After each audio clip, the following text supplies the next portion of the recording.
गंजाम जिला को बीजेपी एक दुर्ग हम कमले कमला हम ये लेखा बुझा। आज भारतीय जनता पार्टी ब्रह्मपुर सेगमेंट सभापति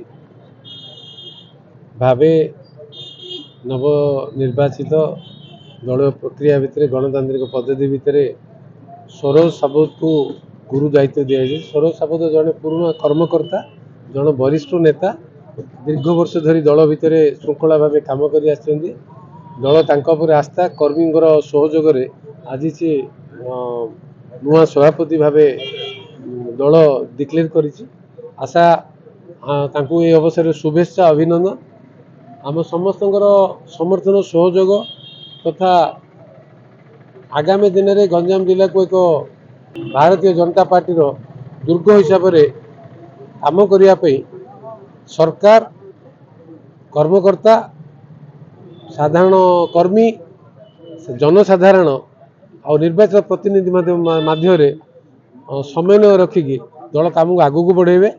गंजाम जिला को बीजेपी एक दुर्ग हम कमले कमला हम ये लेखा बुझा।